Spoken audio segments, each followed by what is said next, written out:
Welcome, Sega fans, to the podcast that is a shining light to 90s gaming. I'm Dan the Mega Driver, and in this episode of the Sega Guys, I'm joined by a special guest. The symbiote to my Medion, it's the Retro Martin. Martin, how you doing, mate? I think I'm not this has been too a chat bad. I've been looking forward to for a long time. You all right? Yeah, no, I'm all good. I'm all good. Slightly less Scottish than your normal co-host, but yeah, I'm definitely good.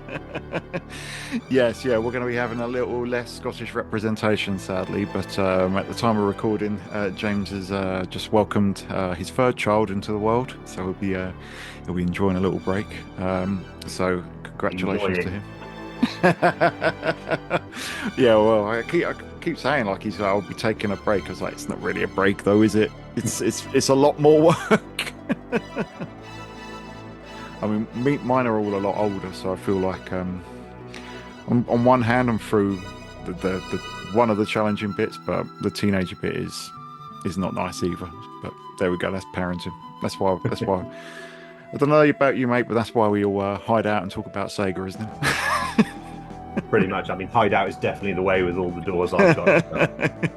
Exactly, yes. It's you and your man cave, me and mine, doors shut, sealed away, just to talk some Sega. Exactly. Excellent, mate. So, I thought it'd be a good place to start is basically just to give a bit of background to anyone that's not spoke to you or come across your channel before, because you do a fair amount of stuff, cover an awful lot of ground. So let's talk about what you do, because the Retro Martin channel and obviously another channel as well, which we'll get onto, you've got quite a wide range of content on there. You know, you've got gameplay videos, retrospectives. There's another thing that's on the channel, but we'll come on to that separately because I think that warrants its own kind of discussion. But you know, you've got your Sega games on GameCube series, which I really do enjoy. So yeah, give us a bit of background about how you started doing it, and just what the channel is all about. Yeah, so I sort of didn't really get to doing it back when I kind of wanted to, which would have been when I was probably a bachelor back in sort of like 2009, 2010-ish. I'd sort of had the time and the ability to do it, but I didn't have any sort of the kit or any of the know-how. So fast forward 10 years maybe, obviously everyone started collecting again due to COVID. I'm one of those lucky few where I didn't kind of stop really. I sort of saw a little bit of an increase in wages a couple of years before COVID hit, which allowed me to start picking more stuff up. So I was only sort of trickling through the odd Mega Drive game up to that point, because obviously that's my main console that I like to collect for. And I picked up my third Saturn around that point, I think it was. So is that having three Saturns, or is that you'd had a Saturn and No, so I picked up a PAL Saturn 2011, I think it was, or 2010 or something like that. That one didn't work amazingly well, which is rather ironic because it's actually the one I've still got PAL-wise. It actually did work better. I don't even know how to describe it. So I replaced it with another one, which was one of the sort of like Mark II PAL ones. So yeah. like ugly grey buttons and no flashing light and all that lot. So, and that was my first one in '96. I still have I have a soft spot for that one, even though it's not. Fair. I've got one up there somewhere. My sister's, I replaced the disk drive with, but I do have a soft spot for it. But I don't use it. I keep it unchanged. It's a 50 hertz unmodified one, which when I feel a bit nostalgic, I might put it on, but otherwise it lives in there. My other two get all my Fenrir and Mark One with the region mod and the Saru get most of the use. But anyway, and so that was two Saturns, and where'd the third one come? Two Saturns. So I sold the second. So I looked into the Saturn a little bit more as an actual console, because obviously I knew about the console itself, but I didn't know about a lot of the sort of PAL variations and stuff. So I realized that the first one I bought was actually one of the Mark One PAL ones, and all of a sudden it started working properly again. I have no idea how, but it just did. So I sold the Mark II Saturn because I was trying to free up some space, because the wife kind of wanted me to.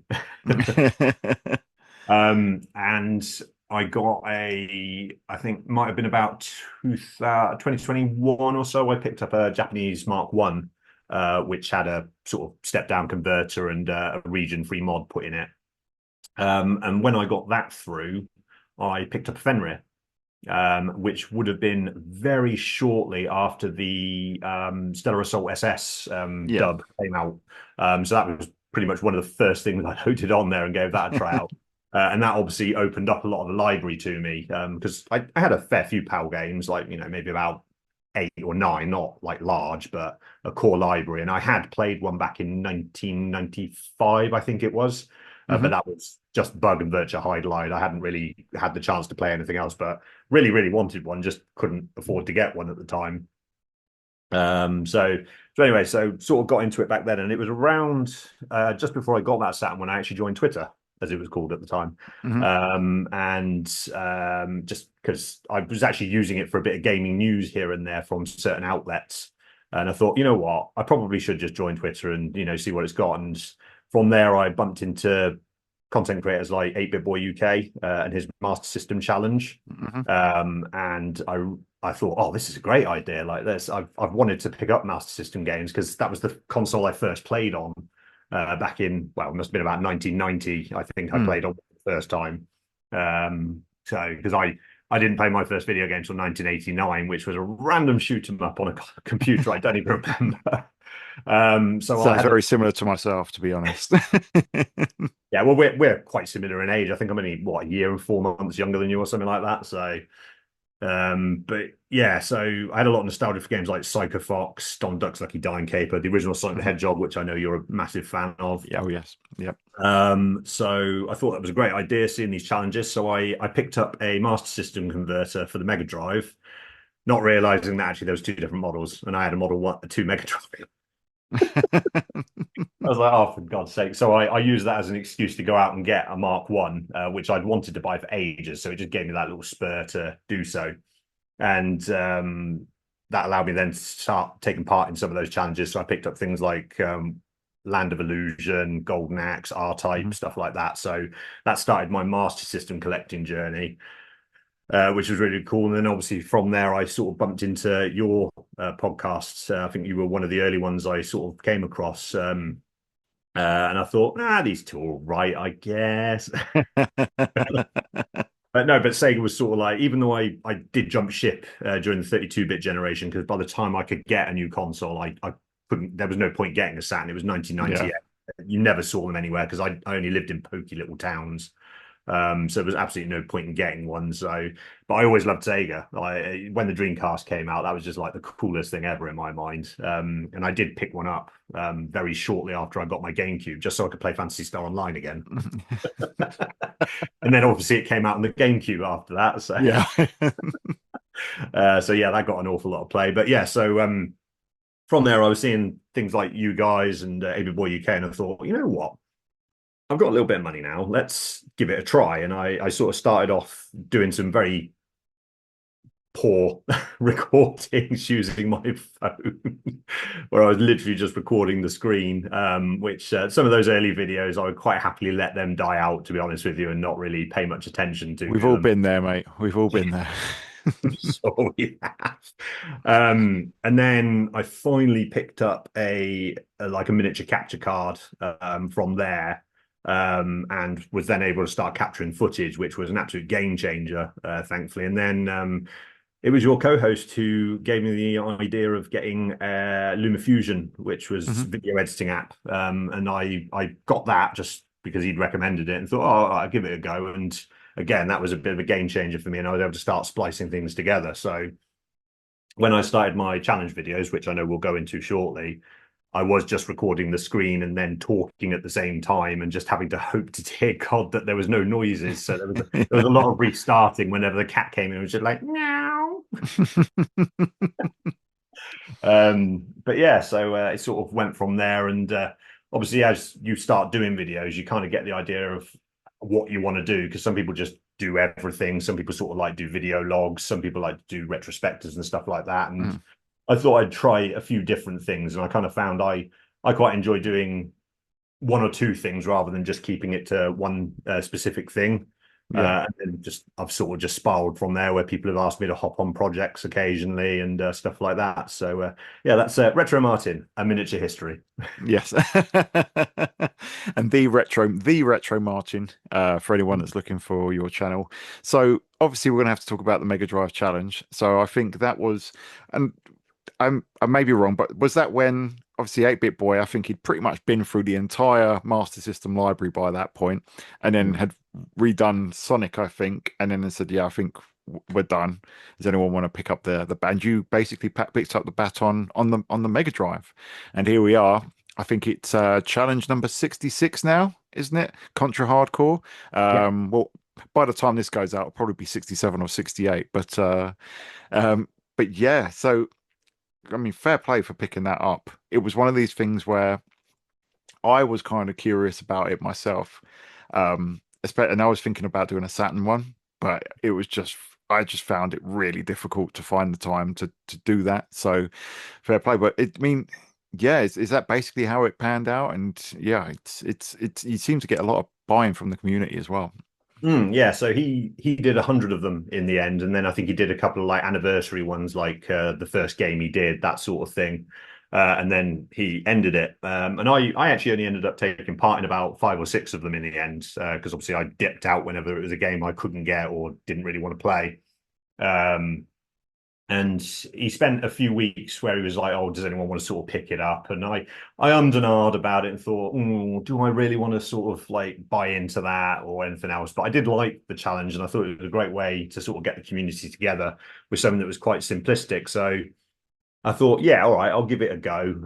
I'll pick something that I'm really really good at for the first one, just so I can at least have a good go at it. So I thought, right, I'll record Rocket Knight Adventures, which is a game I picked up back in 1994 for the princely sum of £12. And I've still got that original copy, thankfully. I think it's at And least then, double that now if you want to. yeah, it is.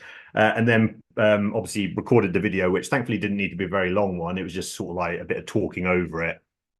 But at the time, I didn't have LumaFusion, and I'm not sure I had the video capture card at that point either. So I was still recording the screen using my phone. And it wasn't terrible quality considering, but obviously could have been a bit better. But yeah, so I recorded that, and a lot of people jumped on it and gave it a go, which was really, really, really sort of surprising because I thought, oh, maybe like 3 or 4 people will join in. But no, I think the first time it was about 10 or 12 people, which was quite a fair few, I thought.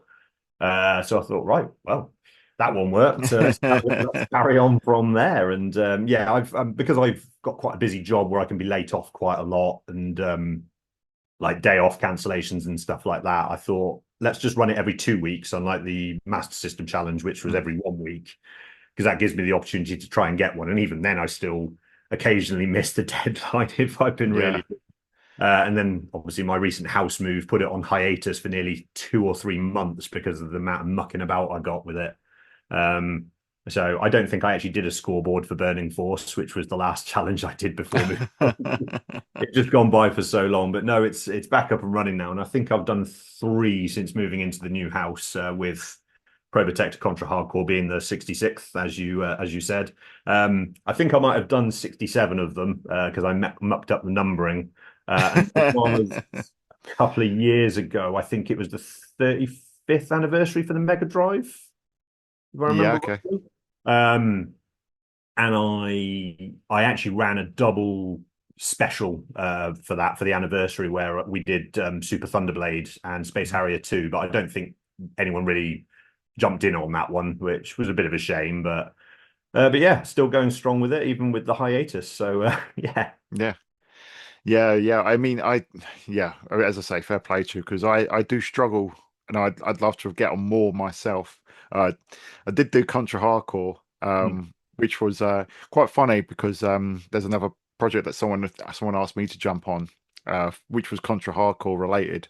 So I was like, well, first of all, I'm going to play it. Then I thought, right, now that I've started playing it properly, I'm going to beat it. And then after I beat it, your challenge came up. I was like, well, I've still got it open. So I'll just switch. So this is the perfect chance to actually get a score on the board for once. But It's a shame I've been, yeah, it's a shame it's not just a completion one because you can obviously get the special ending at the end of stage 3. And just like, It's yeah, look, I completed it quickly. yeah, but I think So, your score resets if you have to continue, doesn't it? yes, it Pretty does. Yeah. So that's, I think in the video, I probably said you can use continues, but it probably resets you. I think it would disadvantage when I actually beat it. It would have disadvantaged me because I'm pretty sure right for the first few stages I got my best score, and then after that it was like get to the boss, die, restart. And obviously I Yeah. was playing the Japanese version, so infinite continues and free hit points. The health bar, yeah, yeah. And as I mentioned to you, there is the hack for at least the American version. I'm not sure if Probotector does to add that back in, but it's worth mentioning that on the Contra collection that Konami released, they've actually put Probotector as a 60 hertz version as well. So you can Yeah, play it obviously in the slightly faster um, rate with that as well. So, gives people more options. yeah, because I was looking at that as well. I'm particularly the 16-bit Contras or Probotectors, like Super Probotector. When I first played that on a friend's Super Nintendo, it was just like, okay, this Nintendo thing's all right, you know. I'd love it Yeah. if Probotector came to the Mega Drive, and obviously it did. It was vastly different. I do love them both for different reasons, but the Mega Drive one is brilliant. So, the Mega CD Appreciation Society. So first of all, it's great to have a podcast dedicated to the Mega CD. And that one that's actually hosted on John Bunday's channel, isn't it? Most recent episode being the Lethal Enforcers one, which I actually saw you post to social media when you were both playing together, and I was a bit envious that he had the pink. Double justifier, yeah. Yeah, yeah, because Yeah. they're rare as hen's teeth. Those things are. Because I got it's on the shelf up there. I got the Japanese Mega CD Lethal Enforcers 2 with the gun in the box for a really decent price when I was over in Japan. And then I was looking for the pink Justifier, and it was just like, yeah, no chance. But yeah, tell us a little bit about the Mega CD Appreciation podcast. Yeah, so that was mostly the brainchild of John, but we'd been talking for quite a while because he'd been taking part in my Mega Drive challenges, and we'd sort of got talking, and he'd invited me to an RPG challenge group where we tried to complete 12 RPGs in a year, and there's quite a lot of us in that group. Yes, I've seen you post about that. I mean, you've probably seen my completions. A lot of them are like, right, I've played Sonic again. I played this arcade game that's like 10 minutes long. 10 RPGs, that's heavy going, mate. Oh no, 12 Oh, RPGs. 12, Jesus Christ. I know. To be fair, though, it did give me the opportunity last year to complete both Lunar games on the Mega CD because John's converted both of them to work on PAL stock Mhm. Mega CDs. So I finally got through those about a month before the remastered version of the Saturn and PlayStation ones came out. But we knew they were coming, but Yeah. I wanted to play the originals first. So, but yeah. So anyway, we were doing that RPG group, and he got his Mega CD a few years ago, and he'd been working on doing these PAL conversions for a lot of other games. And obviously he knew that I quite like the Mega CD because I've been chatting Mhm. to him about it. I mean, I've been playing one since 1993, although I didn't own my own one until about 2005. So I've got a lot of fond memories for the Mega CD, just because I had that sort of early play experience, playing Night Trap as a 9-year-old and just be like, this is awesome. Um, Wow. Oh, the age rating went white by you then. so did it have an age rating? I didn't think until afterwards. So. I think yeah, well, it predated it, didn't it? So It it did, was the yeah. catalyst for setting. Amusingly, when we were playing Lethal Enforcers the other day, I did mention, oh, there's a lot of mention of drugs and other stuff in this. I'm surprised this hasn't had an age rating slapped on it. And I think it was after Night Trap it came out, but it was just before the ESRB came Mm. in. So it didn't actually have an age rating on it. So I thought, well, that sort of flew under that radar, thankfully.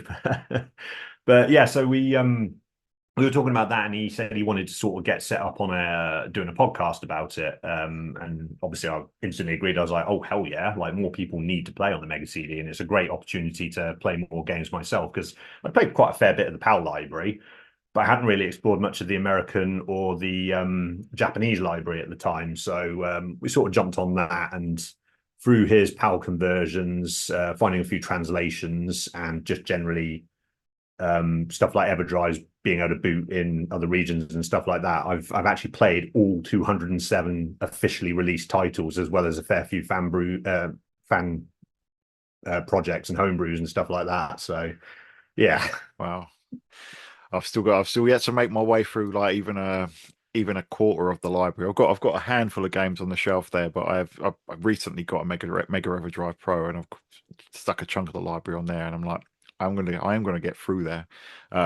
There is going to be a play these first entry coming from us, but I've still got a bit of homework to do yet. But Yeah, wow, so well, you I'm, play? I'm I'm more than happy to send you the document I sent James, the Sakeaholic, which said, "Try this because it'll do this. Try this because it'll remind you of this, and try this because it's actually pretty good." So, and there's a couple of wild entries in there as well, like Shadowrun, which you're not going to play much of because it's untranslated, but it's absolutely Mhm. worth it for the gorgeous pixel art intro alone. So I did recommend that one, but yeah, no. Anytime you want recommendations, I'm more Yeah, than happy to throw it in. But yeah, I'll take you that. I'll take you up on that. So how many podcast episodes have you done now? so we've done 7 for the Mega CD Society. That's 6 actual game episodes, and the first one was sort of like our history Yeah. and all the rest of it, and credit fraud and all the rest of it. One of them used their dad's credit card or something like that to buy a Mega CD or something. Wow. As you did, I'd have been skinned alive if I would have even thought of that as a kid. But yeah, Yes. so yeah, no, we've done quite a few. We had a guest on for episode 6 because that was Night Trap, and that there was quite a big Yeah. gap between that coming out because of my house move and us just struggling to get the guest available. So it ended up being John interviewing him on his own, All right. which was a bit of a shame that it created such a big gap because we did Road Rash. Then I think it Hmm. was 3 months until, or 4 months until we got to do Night Trap. And then we had the 2 month gap because of my house move, unfortunately, before we Yeah. got the enforcers out. So we're doing Three Ninjas Kick Back next, which we're hoping to have a bit of a shorter turnaround on. And thankfully, I've already recorded some footage for that one, so I'm ahead of the game on it. Nice. Nice. Yeah, and it's the Mega CD's got a bad reputation, I think. People lump it in with the 32X as part when they say, oh, it's a failure. But there's what 250, 300 games on it overall. 207. 207 207. official releases exactly. Yeah, so it's got a decent size, more than the 40 on the 32. It's like 5 times as many, of course. So, Yeah, I think and there's some PAL absolutely brilliant wise, games. we had just under or just over half. So I think we had Mhm. something like 96 to 102 of those titles in PAL regions. So we were missing half the library. So I'd have understood the stigma attached to it over here, but it tends to be more from America, where they actually got quite a lot of the games that we didn't. Yeah, it's because Popful Mail and stuff didn't come out over here, did it?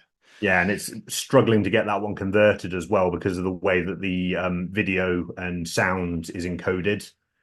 So there has been a PAL conversion of it, but it doesn't work very well on the FMVs and it crashes a lot. So that one's sort of like a work in progress. But no, we didn't get any either Luna, Popful Mail, Dark Wizard, like all these really decent games just did Hmm. not come over here. Yeah, which is a shame, but it's a cracking machine. I Mm. absolutely love mine. I always wanted one. Far too expensive when I was a kid. Never stood a chance of getting one. Yeah, I no. think I've told this story before, but I bid on a junk eBay auction, which was I think it was a Mega Drive and a Mega Drive 1 and a Mega CD 2. No way, no eyes, no cable. It was found in my loft. No idea if it works. So I was like, it was 50 quid. I took a punt on it and I plugged them in and they worked. And I was like, oh my God, yes. I was absolutely over the moon. Um, so yeah, and I do love playing them on disc. I play them on EverDrive Pro with the ones that I haven't got, but yeah, phenomenal. And keep fighting a good fight, mate. If you and I'm talking about the Mega CD, and we'll Oh be yeah, talking about yeah, yeah, yeah. Oh, I believe there may be a chat in the future about the Mega CD because James yes, asked if I could come back on at some point to talk about that. yeah, yeah, absolutely. And we'll be talking about a Mega CD game possibly in the main topic. So, main topic then, mate. Well, I've got Shining Force as the main topic, but it's the Shining series. You have a storied history with this one. Give us a bit of background because this one always stuck out with me as one that's up there with one of your favorite series. Mm. And we were talking just beforehand, and you've played them all up to a certain point. You've definitely played them all on the Sega consoles. But what ignited your passion for this series? So I actually had, as you said, a bit of an odd one with this. So I didn't get to play any of them as a kid, but my cousins had a copy of Sega XS magazine, which was Hmm. sort of tips and tricks magazine, which they had a Nintendo equivalent as well. And the particular issue that they had, I'm pretty sure it had the Echo the Dolphin 1 art on the front, Hmm. did Shining Force, and it basically had all the maps laid out in full pixel art, which looked amazing to me as a kid. And it had like a nice A4 spread of all the characters Hmm. portraits, and I read over that article many times over the years without ever actually getting to play the game, rather unfortunately. And then Sonic the Comic, that amazing publication, of course. Yeah. I think around the time Shining Force 2 came out, they ran a strip for the 6 issues, which was sort of loosely adapted, but nothing like really. It was like a Um, sequel to the because I listened to Sonic the Comic the podcast and they covered it obviously a few years ago now. But well, it probably is about 4 or 5 years ago actually. But I think it was like a sequel, and it was very much kind of leaning into kind of like modern technology in a fantasy setting. yeah, they It's a had bit like weird. newts and stuff in a bunker and That's it. Yeah, I think it was about. It was like the ancient magic, and it was just basically a nuclear bomb, wasn't it? So yeah. Yeah. Oh, big explosive machine. It's a tank. yes. So it's a bit odd, but yeah, I mean, I was the same as you because I'd kind of seen reviews of it. I'd looked through kind of like walkthroughs, guides, tips in magazines, but I'd never actually got to play them all till later. So when did you get to first play it? So it was around the time I discovered emulation, around 2000, and one of my first things to do, because I was heavily into Dragon Ball Z at the time. Not Z, I'm not going to do it. So I jumped onto the SNES quite a lot with the ROMs because that was what I first saw being emulated, Hmm. and that allowed me to actually catch up on a lot of the SNES library because I barely touched one growing up because I just didn't know anyone with one. So I think beyond about 5 minutes on Super Mario World, I and a bit of Star Fox and the Super Scope and stuff like that, and Donkey Kong Country, I'd not touched one. So it enabled me a lot of chance to catch up on that. But then I obviously learned about some of the other ones, and I was able to run the NES and Master System on my really old Windows 3.1 capable computer. We did have a machine with Windows 98 as well. I wasn't that backwards, but yeah. So I used to use that one for a lot of like the LucasArts point and clicks and stuff like that at the time. But obviously also did the Mega Drive, so I used that opportunity to play a bit of the 32X because I'd not touched that at all. And that was when I then finally got to play Shining Force 1 and 2. And because they were on my sort of I must play this list, I pretty much end to end with Shining Force 1 and 2. And then not too long after that, obviously about 2002, was it? Or 2001, the Game Boy Advance came out. Yeah. And I picked one up with Golden Sun because a mate of mine had sort of talked me into it at college. And then the remake of Shining Force 1 came out Yeah. on that, which I And Golden Sun obviously being from the same development team. yeah, our best game in the world. I will hear no arguments on that. I will die on that hill. But yeah, no, so Camelot obviously made that as well. And my friend at college used to talk about Shining Force 3 quite a lot, but I didn't get to play it at the time. But then I think around 2005, I did a swap. I gave him my PlayStation and he gave me his Saturn. So I finally got to play games like Panzer Dragoon, Panzer Dragoon Zwei, Dark Savior, which became a bit of a favorite of mine because I'd not Yeah. heard of it before. And more importantly, Shining Force 3, which I did not stop playing until I'd finished it because I loved it that much.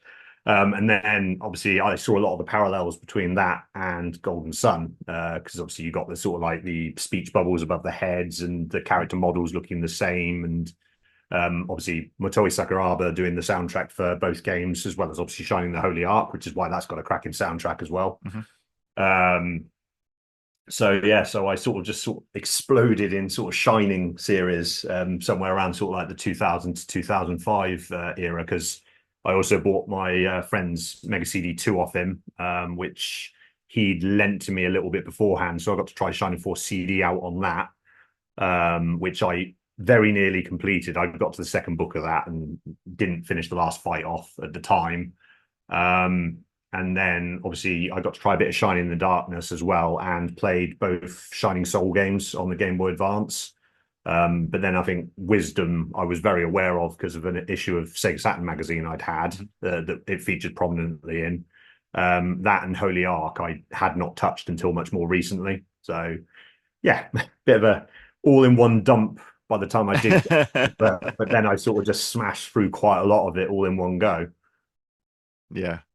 No, excellent. No, because yeah, I was kind of one of those that was poring over the 16-bit visuals in the magazines and everything, but I didn't actually get to play it. Well, the first Shining game I played was Holy Ark, and I got that in 1997, around the time a certain other RPG came out on the PlayStation, and that really did tide me over. And that's actually Shining the Holy Ark that it cemented my love for JRPGs, because it's an absolutely phenomenal game.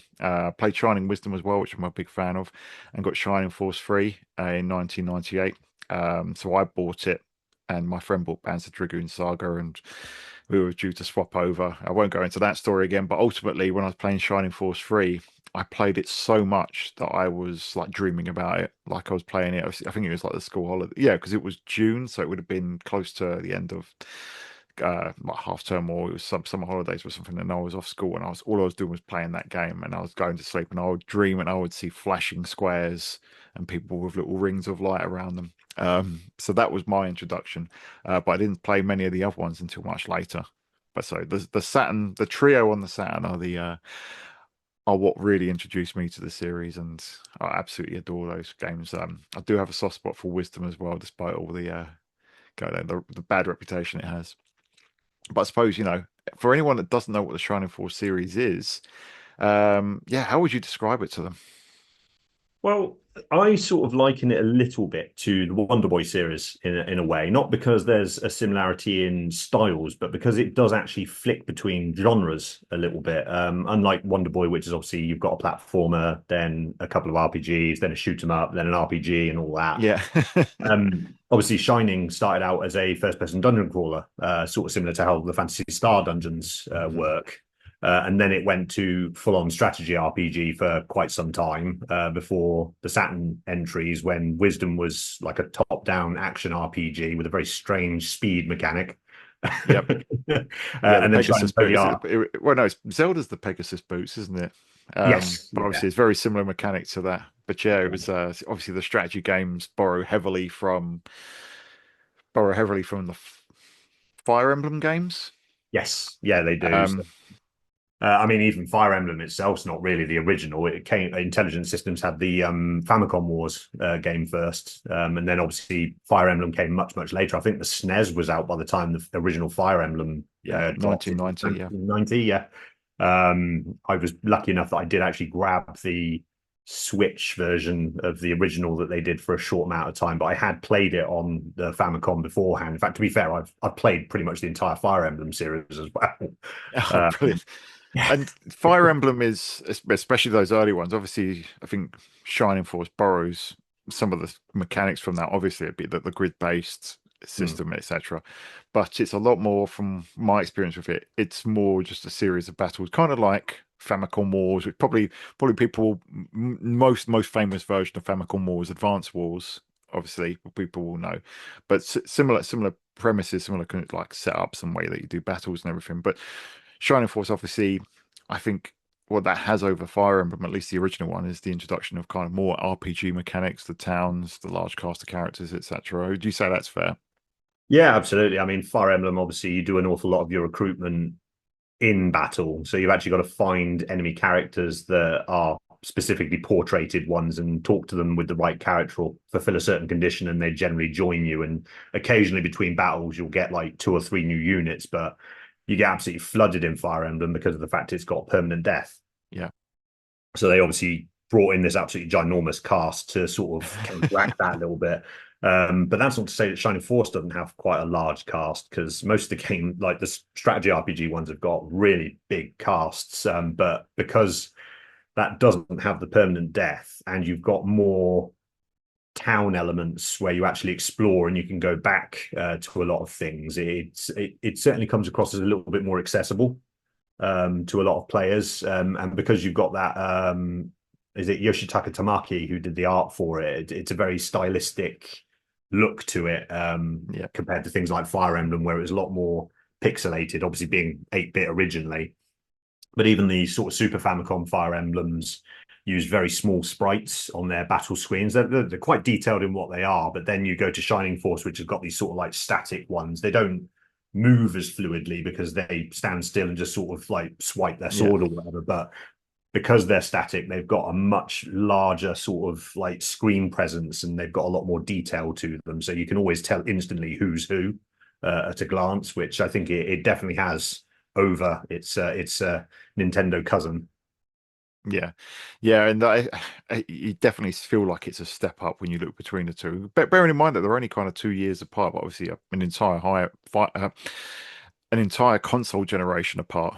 But it really does, and it's one of those things that there's not much animation, though. I think despite the wide range of characters, the huge cast, I think they're all really impressively realized. Mm. And even though they don't move a lot when you move them around the map, or even though the battle screens are kind of, they're not the most fluid animation, but I still thought they were absolutely stunning back in their time, especially the larger kind of conflict screens where you're hitting someone with a sword or casting a magic spell on them. And even though it's kind of windowed, I still thought it was really impressive at the time. And I imagine that's probably what part of what appealed to you when you're looking through the maps and the screenshots, right? Oh yeah, absolutely. I mean, obviously, the Mega Drive is quite well known for having a limited color palette, or at least as much as can be on screen at a time.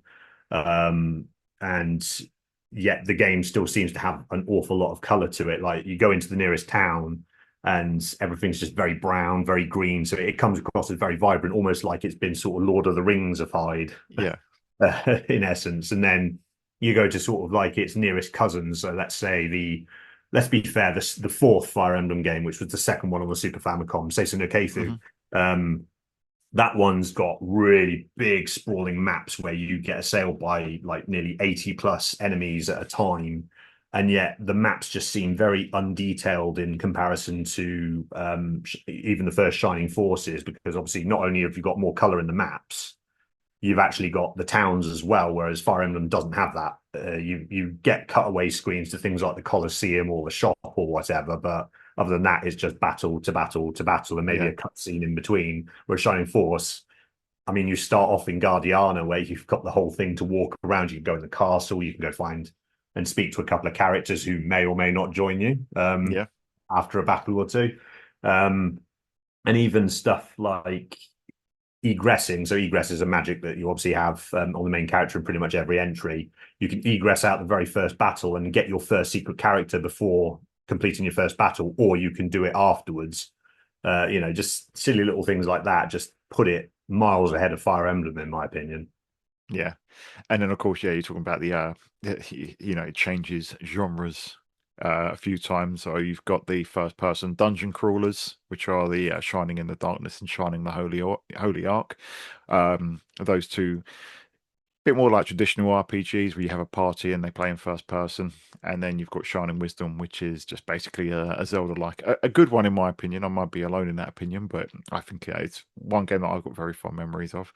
Um, but yeah, it's quite a sprawling series. Covers an awful lot of ground in the short time between 1992 and 1998, I guess.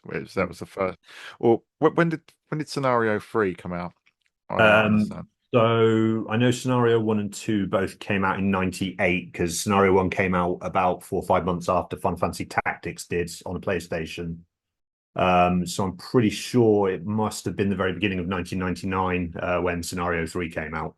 Yeah, and Final Fantasy Tactics. Yeah, it's another simile for anyone that hasn't played them. But I think it's quite dry, to be honest. It's a great game, but it's a very average strategy RPG. It doesn't do anything special Yeah, in regard. Like the sum of its parts are amazing. It's definitely a worthwhile game. Like it earns its 8 and 9 out of 10s or whatever. But Yeah. A lot of people seem to make out that it's introduced loads to the genre when it hasn't really. You know, Vandal Hearts was doing job changes. Yeah. Fire Yes. Emblem Yeah. It was. Garden did the same. You know, it's not new. Yeah. I know. Yeah. It's one I do enjoy it. I've got the PSP version, but because we never Hmm. obviously got the original version over here. But Yeah, it's a PSP solid, version solid. is a bit slow, unfortunately, which is Yeah. its main problem, and that put me off the game quite a lot until I realised actually the original PlayStation version was much faster and runs better. So All right. I have to revisit that then because there is a patch to put it to its correct sort of speed. So yeah, look for that. okay, will do. So I thought we'd step through the series in chronological order. And just very briefly talk about. I'm not going into too much depth because I've got a few topics to go into afterwards. But Shining Force. Now, I first played the original Shining Force. Actually, not that long ago was the first time I beat it. I actually beat it If on the I PSP. stop you there for a second, are we going in release order? Because Shining Darkness came first. I was going to go in release order, so I suppose. Well, in terms of chronological order, doesn't Shining in the Darkness come before Holy Ark? I'm trying to remember which way So yeah, around so it I is. wasn't sure if you're doing release or chronological. So Let's do. Shining Darkness is quite late on in terms of Yeah, chronology, but in terms of release, it was obviously the very first game. So depends on which way yeah. you want to tackle it. Let's do chronological because then I think if we do release, sorry, if we do chronological, it kind of comes in around the same time as Holy Ark, doesn't it? We can kind of lump those two together. Yeah, I mean it's only going to be rough, isn't it? So Yeah, and that way we can probably talk about Guide and two, one, two, and CD all in one. So, it's so yeah, Shining Shining Force Force, one then. yeah. So 1992. The original one, as we are saying, plays a lot like Fire Emblem. Huge cast, loads of secrets, and I didn't even know about that secret you were talking about just now with egressing back to the town afterwards. So that's something because I played it on a PSP actually. I was playing it emulated on a PSP. Just Is I that on the thought it Mega was. Drive collection by any chance? No, I was just playing it on an emulator on the PSP because I soft modded. I think as soon as I got a PSP, I soft modded it and stuck a bunch of emulators on there. So I was like save stating it because I thought it would be, it's one of these where I was just playing it at night before I went to bed, and then I beat it. I was like, I should have played this on my actual Mega Drive so I could have recorded footage of it. Now, if I want to talk about it, I have to play it all the way through again.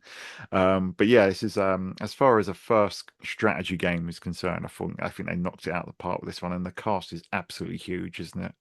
Yeah, oh yeah, really, really big. There's a lot of secret characters as well, which thankfully because it doesn't have the permadeath, like you are going to get inundated if you even if you don't find a lot of the hidden characters. But there's a few very random conditions for unlocking some of them. I mean, the one I was obviously referring to is Gort the monk.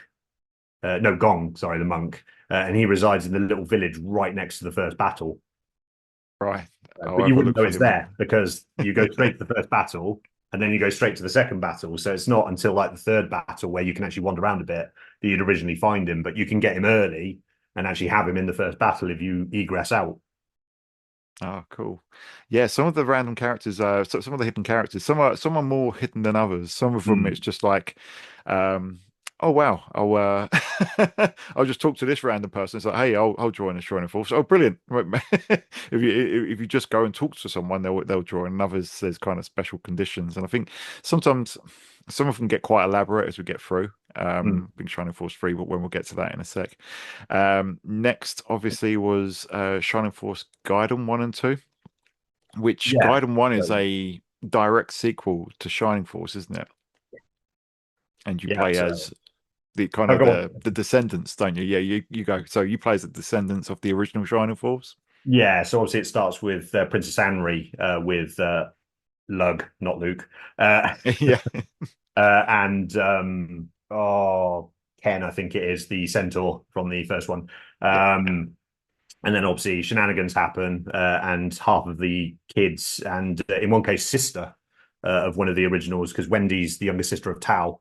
yeah. They all sort of rush in with a new character called Nick, who ends up becoming sort of like the leader of the new Shining Force. They boat off to the island, and start trying to basically defeat whichever demon army it is. I forget the name. They're entering. There's so many names for them, but yeah, the Cyprus army. That's the one. That's it. Yeah. And obviously, retrieve the what is it? Retrieve the sword of Haya, whatever it is. So that Nick And can that's be. is that the subtitle of it? So the Sword of subtitle, the Hire. second one's the sword of Hadja, Right. but I Okay. think they go to retrieve it in the first one or something. It's something like that anyway. But yeah, so but what it means is you get to play as loads of characters that are sort of related to the original Yes. Shining Force. But yeah, that obviously came out on the Game Gear originally, and we didn't get a worldwide release of that. That one stayed Japan only, which was a bit of a shame. Yeah, as did the sequel, of course. Both of these coming onto the Game Boy, Game Gear Micro. Yes, Um, Obviously untranslated, but we did get translated versions on the Mega CD, which is there what I was play. an English translated official version of the second one, Sword of Oh, Hadja. was there? Yeah, there was. That one came out. I don't know if it just came out in the US, but it did get an official release because I knew about it, but I downloaded it on the 3DS eShop Oh, right. Oh, cool. because I had no idea about that because I got all the fan trans. So did the second one get fan translated as well? Kind of uh, retranslated. So I think the third one's been fan translated. They haven't bothered with the first one because obviously it's on Shining Force Oh, of CD. course, yeah. But yeah, so Sword of Hadja, and this is prop number one, is that one where you play as Oh, Deanna. Got nice. a nice, cool little poster there that I got. But That's yeah, really so cool. that one did get an official English release. That one, so on the Game Gear. Yeah, so the, and those two, so Shining Force, because I've not played Gaiden 2. I've not played, is it book 2 or whatever it is on the Mega Hmm. CD. Yeah. I'm currently been trying to play through Shining Force CD, which is obviously, for those that don't know, a kind of it's a Mega CD remake of the first two Game Gear games. Obviously, the only way at the time you could play both in the West, and with up-res visuals that bring it more in line with Shining Force on the Mega Drive, and that's the way that I've been experiencing them. I'm stuck on the final battle at the moment, which is it's classic Shining Force in that you have to fight two battles back to back. And yeah, I've not beaten it yet. I mean, I think some of the beauty of the Shining Force games is that without permadeath and the fact that when you lose, you just go back to your previous checkpoint, but with all of your experience intact. So, it's basically a matter of willpower to get through. But I just Yeah, haven't been able you to can push grind myself through. pretty much. I've just not pushed myself through that. I had one attempt at beating that final boss, and yeah, it was one of those where I didn't realize that the boss was going to come straight after. Mm. So I did the first bit, went through with about three characters still alive, and was like, "Oh crap!" This ain't happening. So I think I didn't. I don't think gave the worst account of myself. I think I managed to whittle his health down by a third, and I was just like, "Yeah, but it's not going to be technically possible, is it?" So, but yeah, you've obviously beat CD as well, have you? Yeah, so the beauty of CD is it's not just remakes of Gaiden 1 and 2. It does actually have two additional books in it as Yeah. well. So book 3 is sort of like a sequel to 1 and 2, where I think it's either Nick or Deanna, can't remember which one, has to go through a test to prove that they're worthy to be king or whatever. And all Hmm. that means is just some very random battles, including some very Japanese inspired ones against sort of like Kunoichi and stuff like that, which actually has some cracking little music attached to it. But and it obviously takes your levels from book 1 and 2 because you can reload the save as long as you've got the backup RAM cart, because that was something that was famously a problem in the PAL version. We didn't get the backup RAM cart over here, so it made a little bit of an issue with the saves where you could only save one of the games, unfortunately, so you'd have to overwrite it. Mm. But then if you pick up a special item in book 2, I can't remember which battle it is. It unlocks book 4, which is sort of like one of those museum style battles where you've just got loads of enemy bosses and your force against them. Annoyingly, when I played through it last time, I forgot to get that special item, so I didn't actually unlock book 4. So I've still not actually played it, but I did complete 1, 2, and 3 pretty much back to back. and then decided, you know what, I do want to actually own a copy of this, so I picked up a Japanese copy. Yes, because So, the Western one is one of those super expensive ones. I think one probably, of the white whales. yeah, it is. It is. Um, yeah, I didn't realize there's the extra books on there. I do remember reading that there's four books now that you mention it. But yeah, I think it looks great as well. I think in terms of compared to Shining Force One, I think it's a great looking game. The Well, the cost Mega of it, CD has a bigger palette, doesn't it? You can still only display the same amount of colors on the screen at the time, as per the Mega Drive, but it had access to a wider color palette, so helps it be a bit more colorful, which is nice. yeah, And the CD audio kind of helps as well with the yeah, sort of listening. yeah. It's a wonderfully sounding game. Thankfully, I'm playing it on the Mega Drive Mini too. Mm. But That's how I I did mean, it. yeah. um, but obviously, kind of the that kind of Book of Adventures wasn't over because you've got Final Conflict, which is another adventure, and that one I probably know the least about. I've not Mm. played it, but that's the one that you're saying obviously got fan translated, and that is Slips the in last time. one. So go on, tell us all about Shining Force Final Conflict or Shining Okay, Force so Gaiden Final yeah, so Conflict. so they're all the Game Gear ones are Shining Force Gaiden because they were considered Mhm. side stories. So it's Yeah. effectively Gaiden 1, Gaiden 2, Gaiden 3. So this is Gaiden 3. I have got here a Master System conversion repro of it. Oh yes, I remember you. I remember you showing that off, which is that looks fantastic. Yeah, so obviously the smaller screen, the Game Gear, there's a lot of like sort of junk pixels around the outside, which does get a little bit annoying. But I actually did complete it using that particular copy because it's also fan translated by Shining Force Central. Yeah. And this one is actually not just a sequel to Shining Force 1, because it ignores the events of Gaiden 1 and 2, which are sort of Oh like really? Okay. sequels a bit further on. So obviously Anri's a lot older in Shining Force Gaiden 1 and 2 slash CD.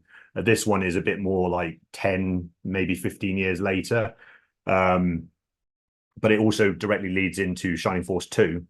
So your very first proper battle, you actually bump into the caravan that was in Shining Force 2.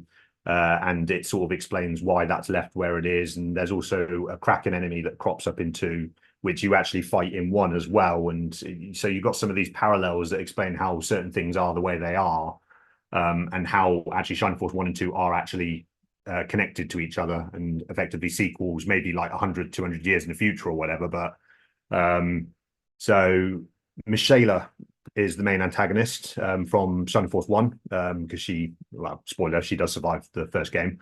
But she's the main antagonist for most of it. And she kidnaps some characters and drags them off, and you've obviously got to go chase her with the mysterious newcomer who absolutely is not related to a Shining Force hero in any way, shape, or form. Oh, um, no, he's actually not, but still. But it also features the return of Max. You get him as a late character, sort of like one of those last couple of Mhm. battles sort of one, but also Odd Eye, who is a character from the second one, becomes a character for a couple of battles as well for you. So again, there's that sort of connection to Shining Force 2 directly from there. So that one sort of brings Michaela's story to a close and obviously connects 1 and 2 together. So it's really annoying that we've never had an official release of it because it absolutely is required playing pretty much between 1 and 2, in my opinion. The core cast isn't massive, but who is there is pretty good. You know, you got a relatively decent mix. I mean, you haven't got some of the sort of very out there characters like Gunts from Shining Force 1, like using his little steam armor or what, but Yeah.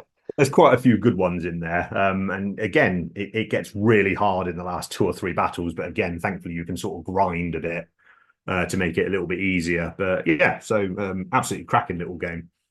Yeah, and all the Gaiden games, do they all have very similar? And obviously, as I'm saying, on CD, I've only played book one, but do they all have kind of instead of going to the towns, you kind of had like the breakout areas? Are they all very similar in that vein? Yeah, they are. So you've got that. It sort of reverts to how Fire Emblem is, where you've just got a little bit of downtime between like a little fortress or whatever. So you don't really have any exploration at all, which is the one thing I think that CD loses out on compared to 1, because you just Yeah, don't have that exploration. But given it wasn't originally an 8-bit sort of side game, it's not surprising why.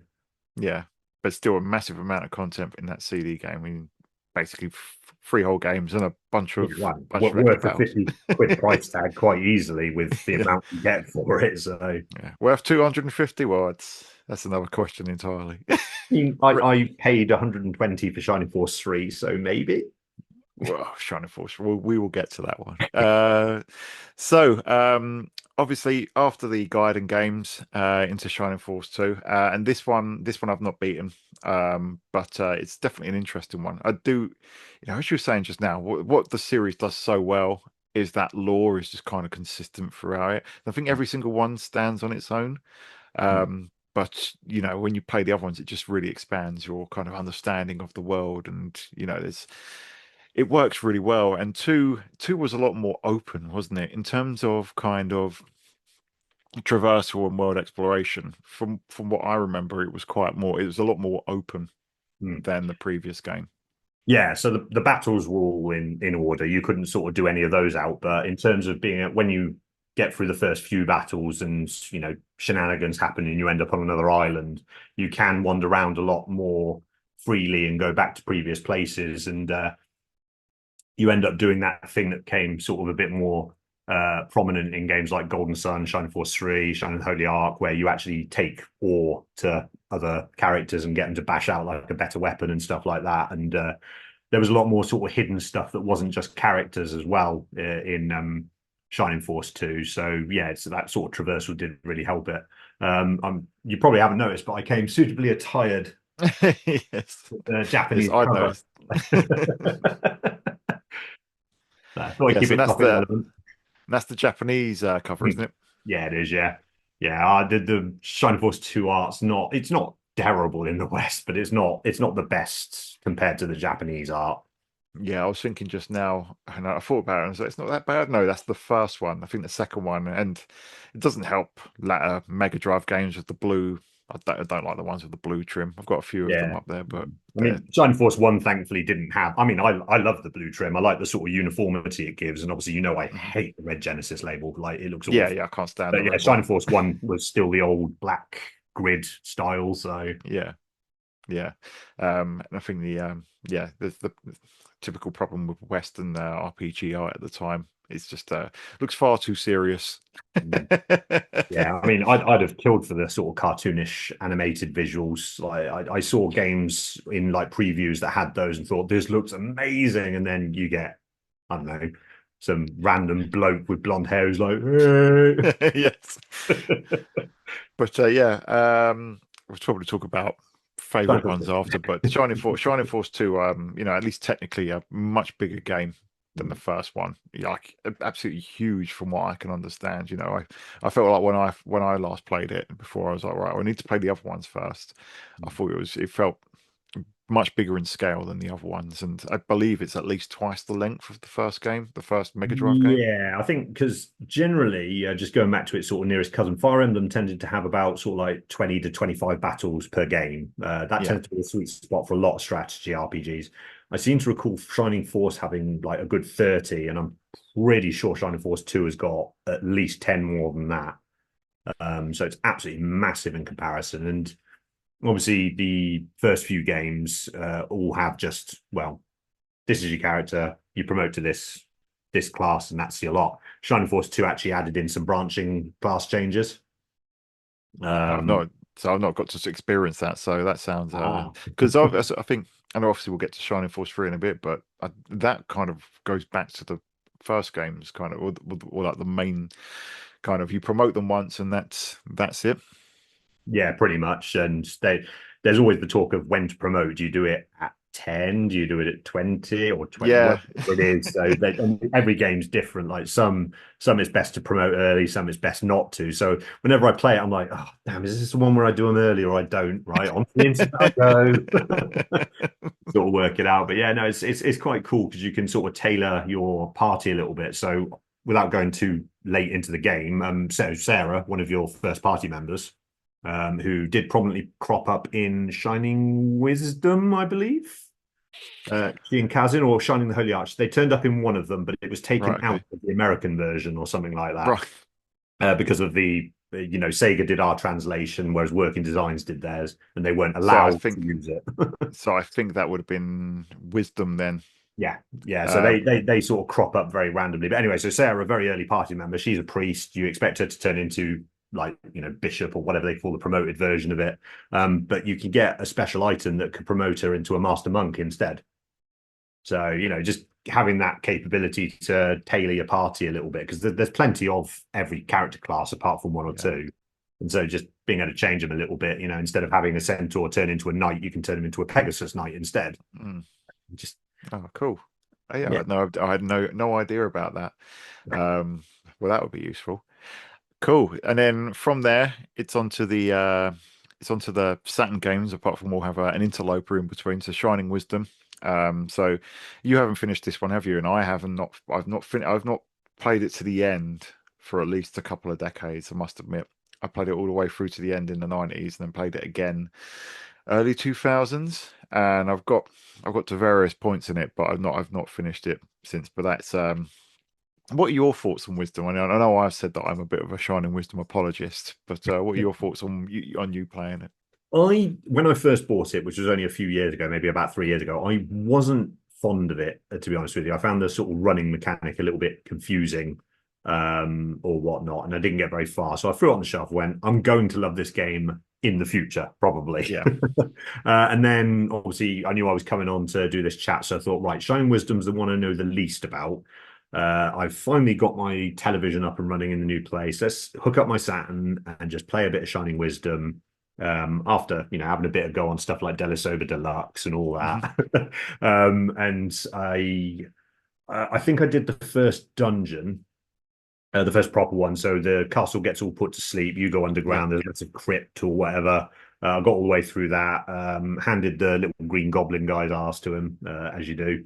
And then after I came out, did a few of the cutscenes and then sort of saved. So I got a little bit into it to sort of experience the combat and how the story was going and all that sort of thing. But haven't really progressed much further than that. But it's not a bad game, to be fair. Yeah.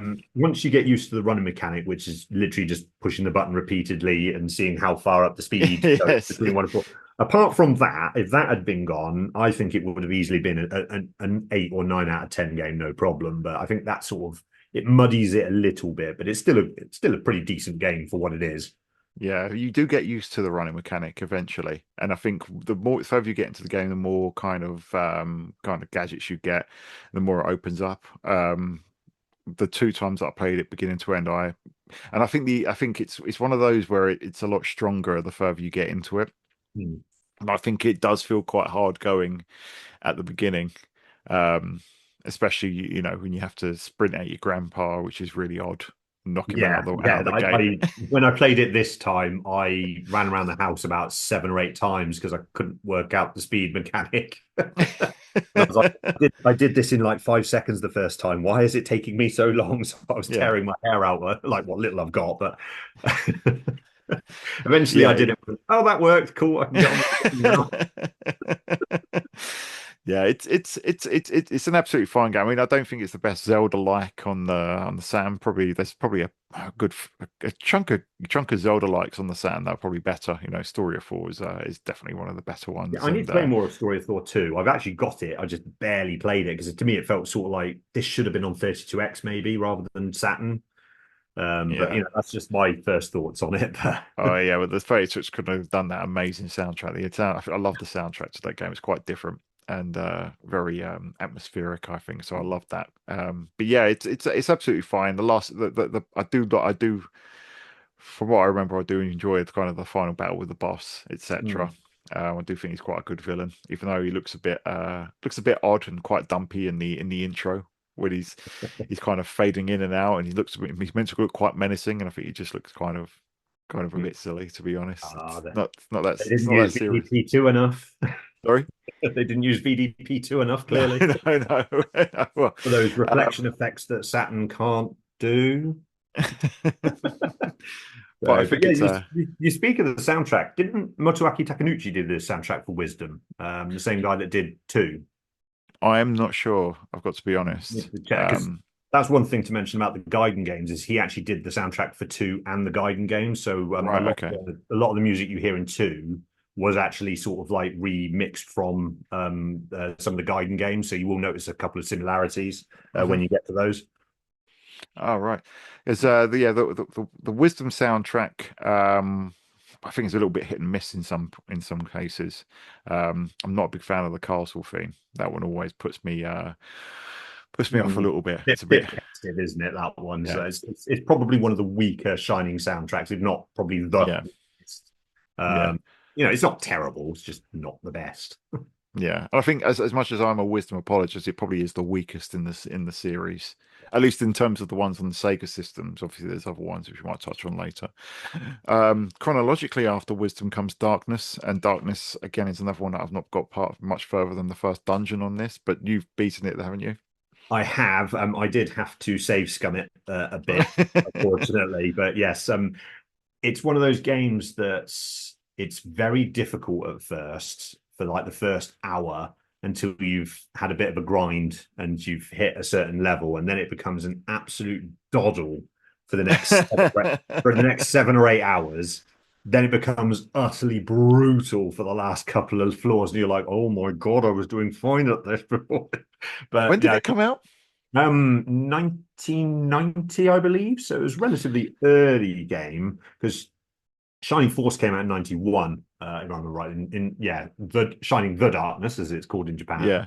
I had an argument with I saw an argument on Twitter about that because someone was like, "It's shining in the darkness," and then someone else was like, "They're from Japan. It's shining in the darkness." But yeah, Yeah, that's kind of obviously they got Fantasy Star, but Fantasy Star is another one that is just like the very first Master. Have you played Fantasy Star on the Master System?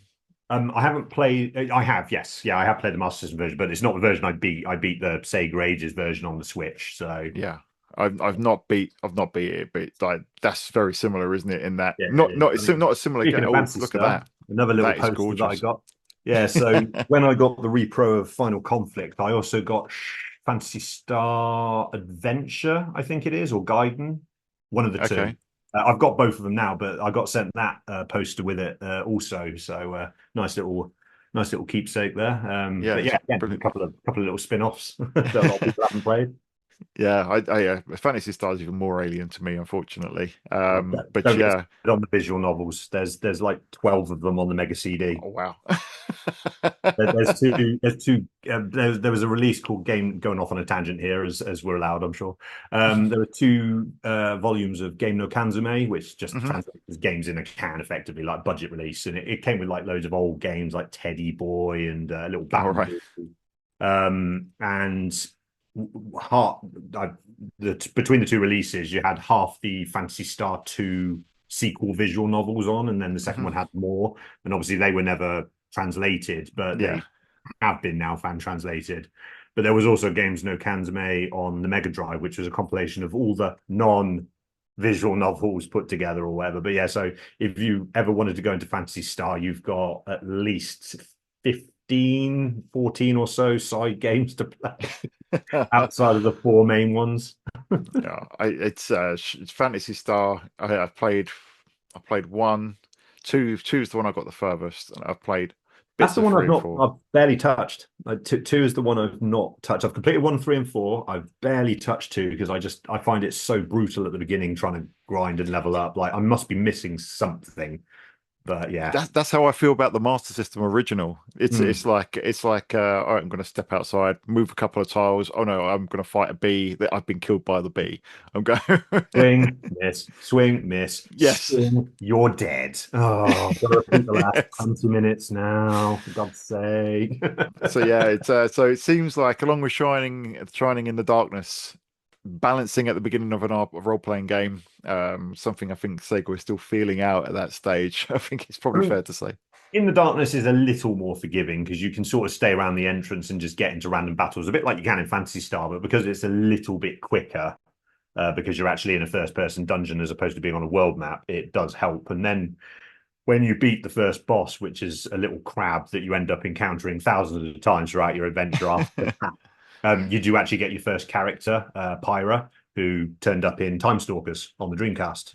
Oh yes, yeah. He's one of the characters in that, along with obviously Nigel from Landstalker and all that. Um, and then very shortly after you get Pyro, you get Milo as well, and then that's your party for the entire game. Then outside of a couple of random guests who act like the additional characters do in Holy Ark, they sort of just turn up, go wave their hands a bit, do something, and don't do anything else. But yeah, once you've got your full party, the game does become infinitely easier for a bit, and it is just very much a grinding sort of game. Like it expects you to grind. Mm.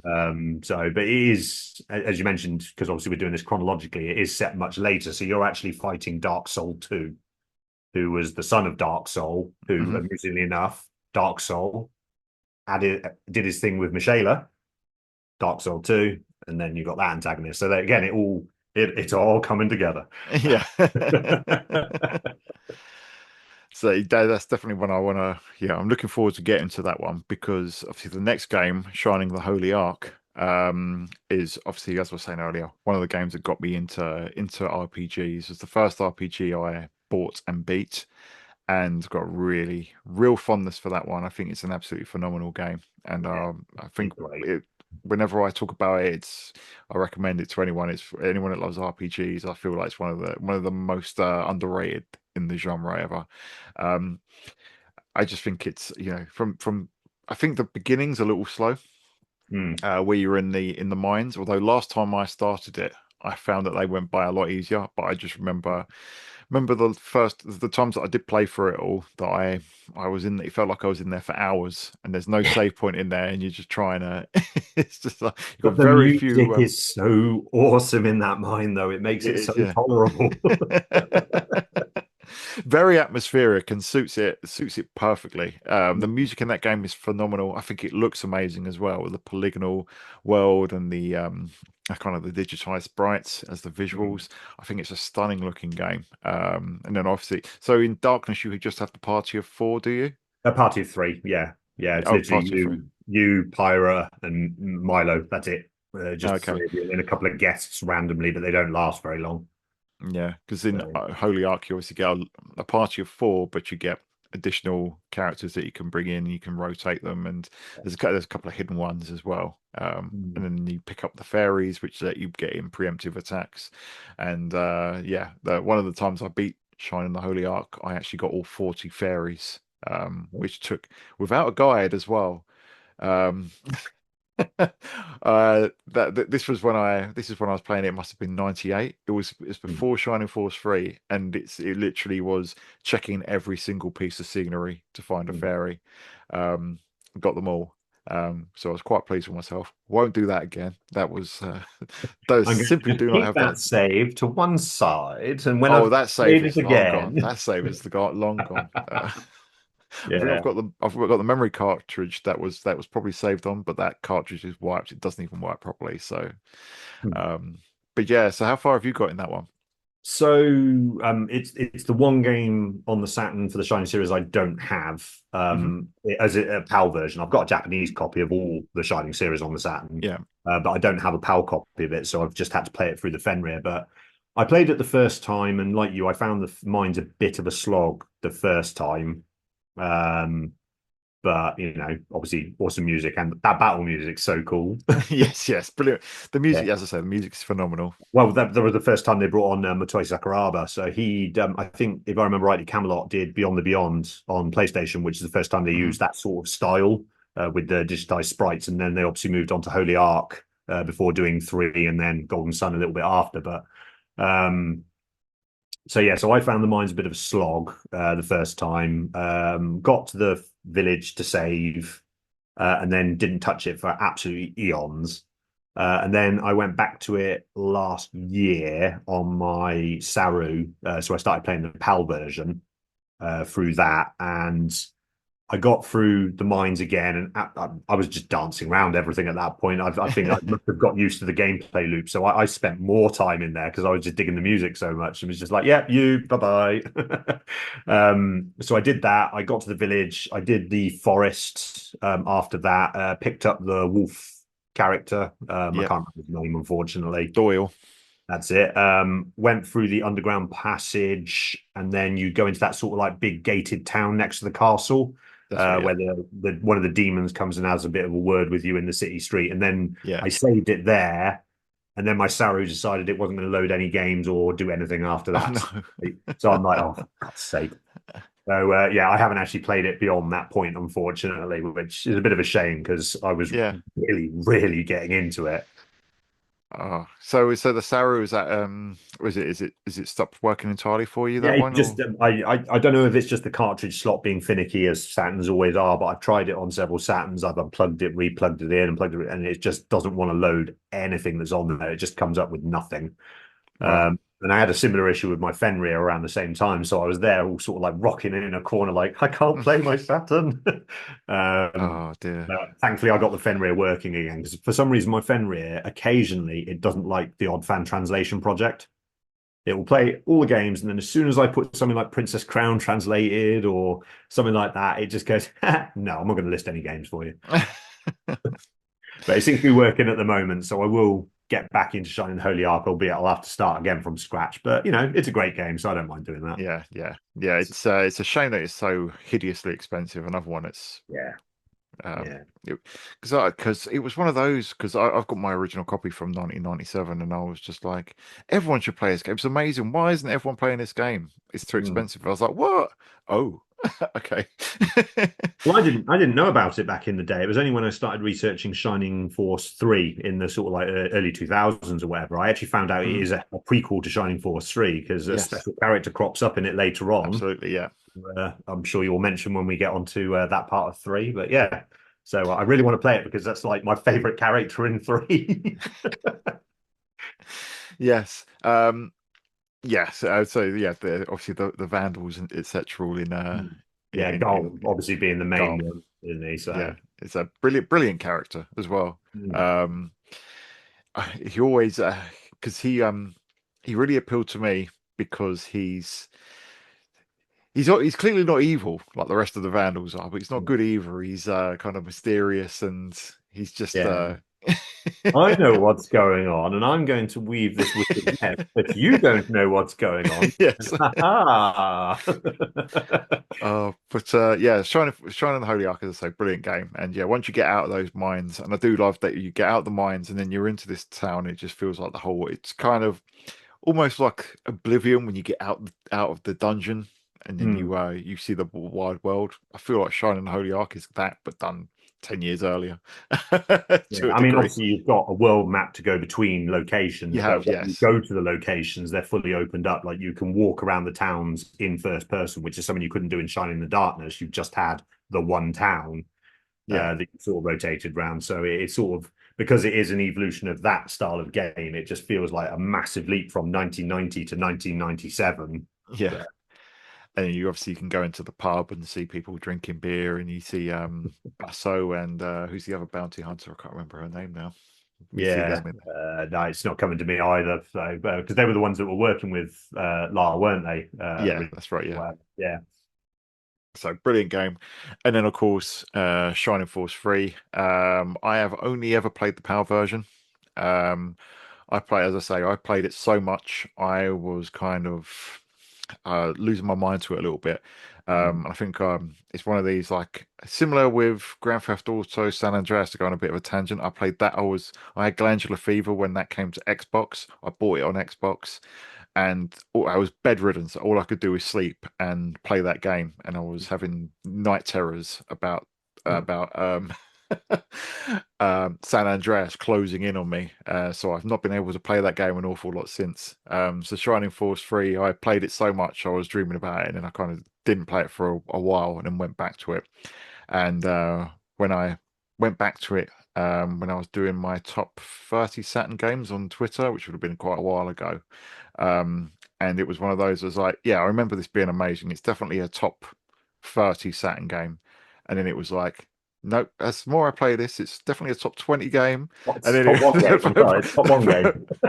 I think it was like, by the time I finished, it was like, yes, it's definitely in the. This is definitely like, I think it was like 7 or something, only behind like Virtua Fighter 2, Panzer Dragoon Saga, Sega Rally, like the big games, and it is that good. And that obviously that's just the first scenario Mm. of what is a trilogy, but yeah. So I've not played the fan translations because I've always wanted to.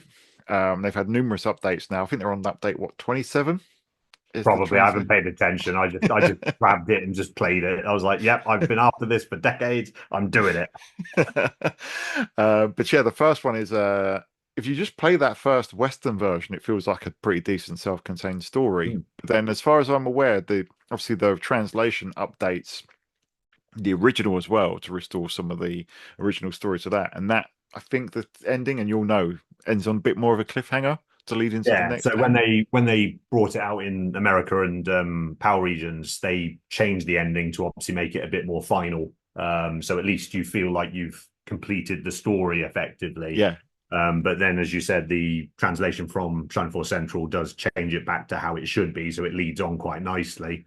Um, because as I said earlier in the chat, I didn't get to play Shining Force 3. I didn't even know there was a third one until I met my friend Mark in college, and he used to tell me about it. I'm like, oh, there's a third one, is there? Right, okay, cool.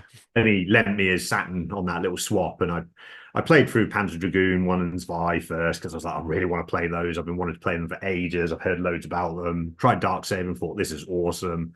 And then put Shining Force 3 on. The other three games didn't come out their cases for the next few days. Like Yeah. end to ended Shining Force 3 from beginning to end. I did not stop.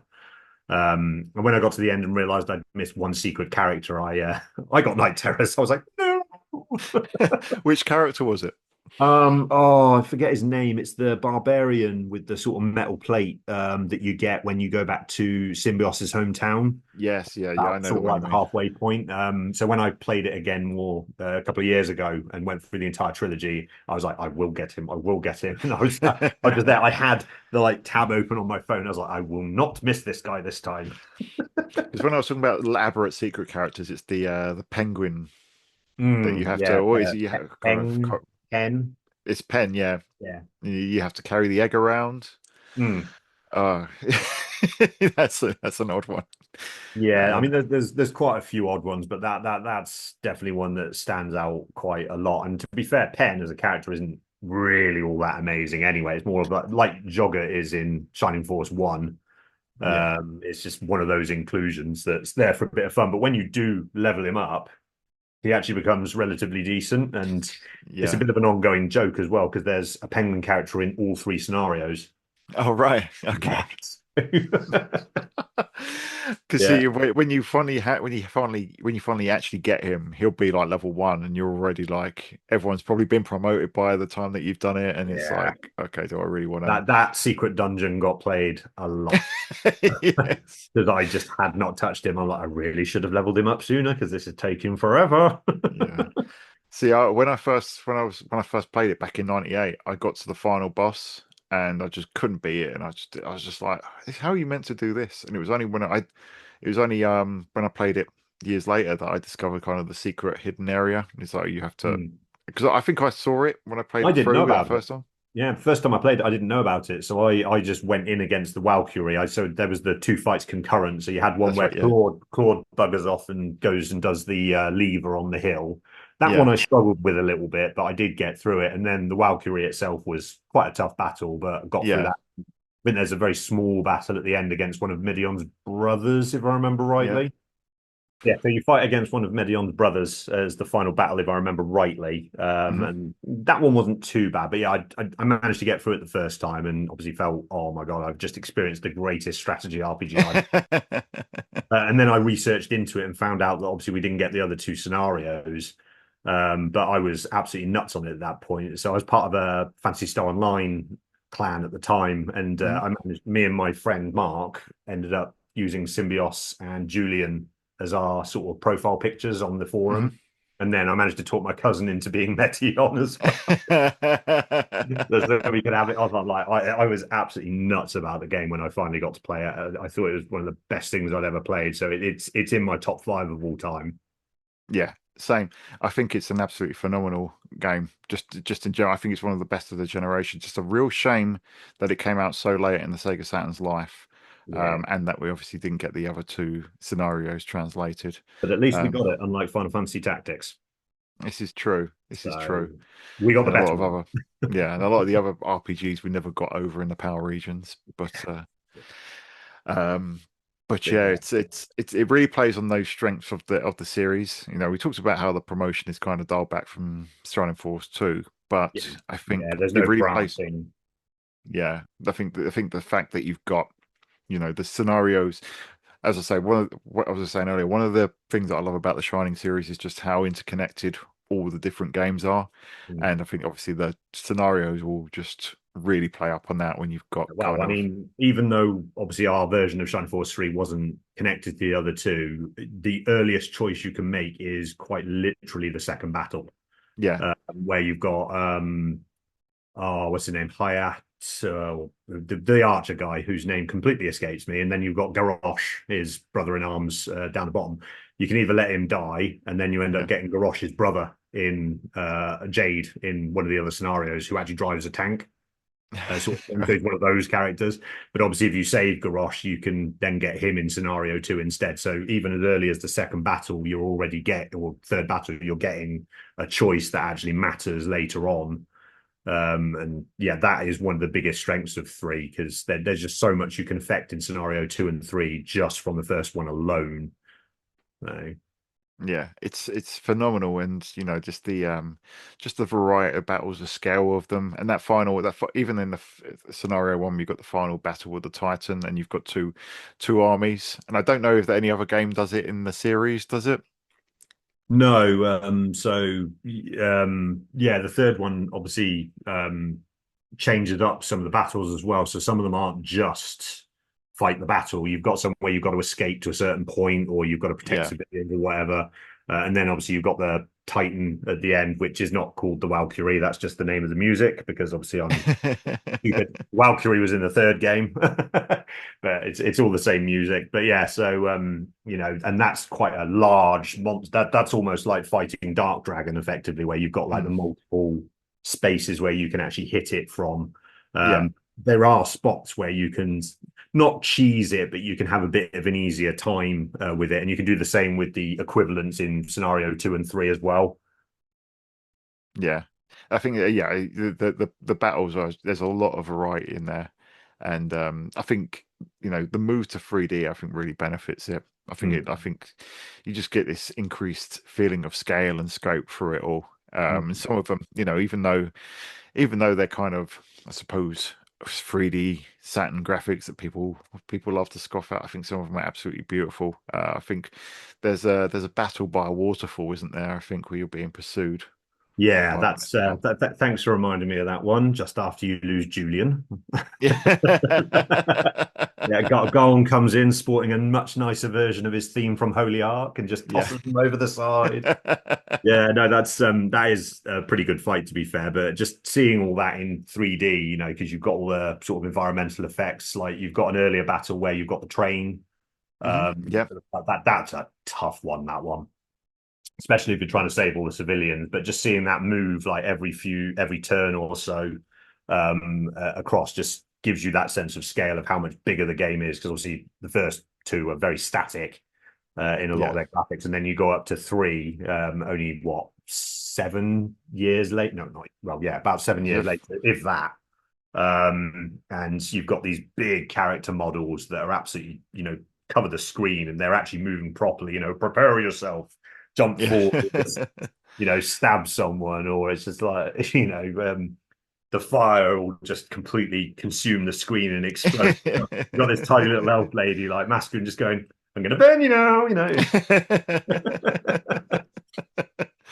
So, Yeah, well, the it's funny you should say about that because the voice acting is one thing that yeah, it's interesting. it's Yeah. grandier good, in my opinion. I will stick by the English dubbing of Grandia because it is so Really? bad, it's great. Rain Thunder. Captain, secret moves, dragon, king flight. Oh, but yeah, it's so good. It's so good. And yeah, what a way to bow out of their Sega Saturn of their Sega series, really, with Mm. Shining Force 3. I think that's Like you got two enormous games running pretty much side by side, because scenario 2 is effectively alongside completely, and then the third one starts a couple of battles before the end of scenario one and two. So you do quite Yeah. a few battles, and then you jump in at that final battle of one and two, Mhm. and you've almost done as many battles as scenario one and two were, and then you've still got loads more. So three is absolutely ginormous in comparison, and it just goes off on a complete adventure afterwards. Yeah. Um, and compared to like the first two games where you've got quite a large assortment of characters. So you've got obviously like the sort of fox characters and some of the like dragonkin style ones. So Mhm. there's quite a large sort of like cast in terms of races and stuff like that. The third one, you've got stuff like blooming unicorns and obviously you had Bleu in Shining Force One, who was a little dragon type Mhm. thing, promoted to slightly early one. In scenario three, you've actually got a full size dragon that kind of works with you, and you're just like, okay. And there's a guy that looks very much like the lion from Wonder Boy 3, The Dragon's Trap. All right. Yeah. Who just works with you, and you're like, right, okay, this is how we're going. Cool, happy days. More of this, please. Oh, beyond Sega consoles, then, I've not played many of the other games. I think I've actually only played Shining Resonance Refrain. I did play Shining Force. Is it EXA Yeah, on Exa the place? Feather was the other one, and Neo or something like that. It came much later. Uh, Yeah. So what have you played post Shining Force 3?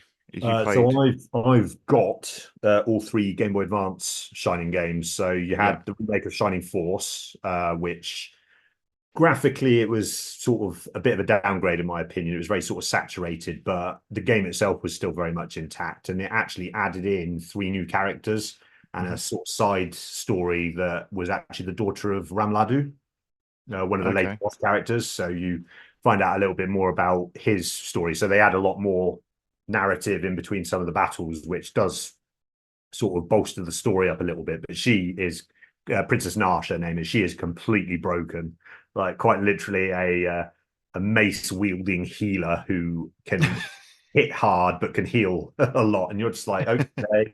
And then one of the other characters is all I can describe him as is a mantis that Hmm. uses kung fu.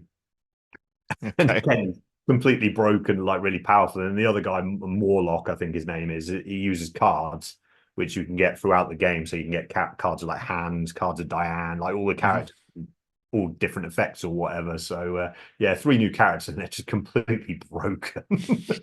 But it does help if you've played the first one, because it gives you something new to try when Yeah. you play on that. So it's not just playing the same game again.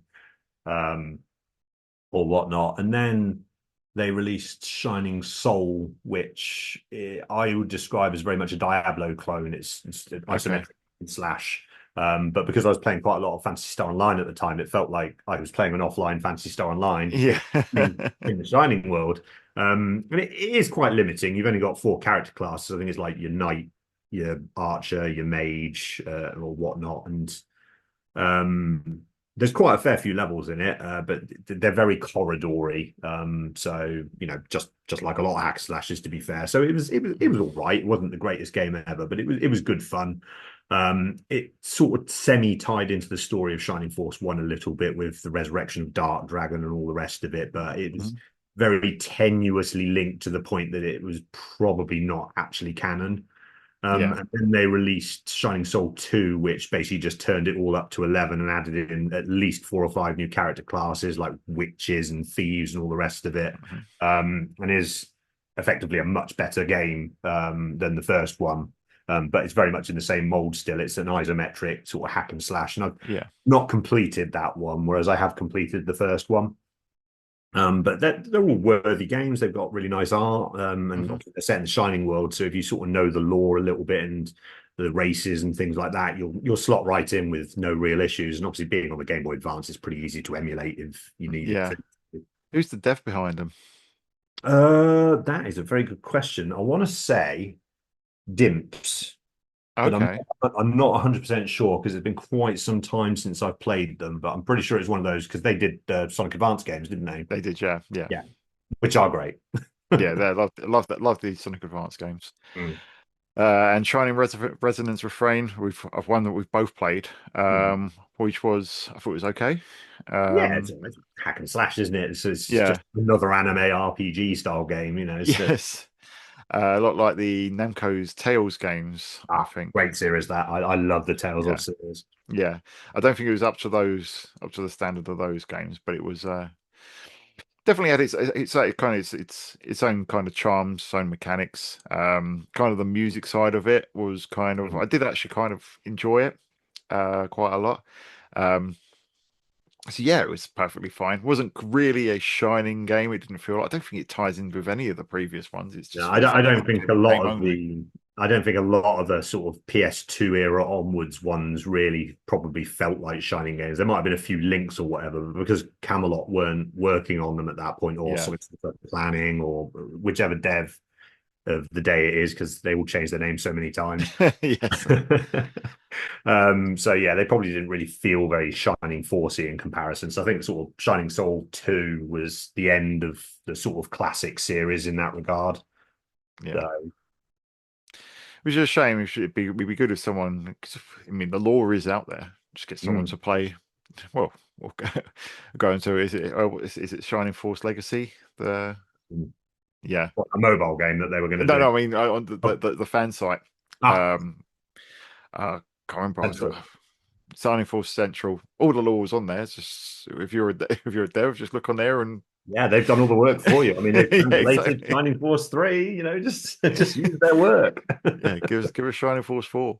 Mm. Um, I'd buy it. I'd buy yeah. that for $1. Yeah. So I think I know the answer to this one, but I'm going to ask the question anyway because it's on here. What's your favorite?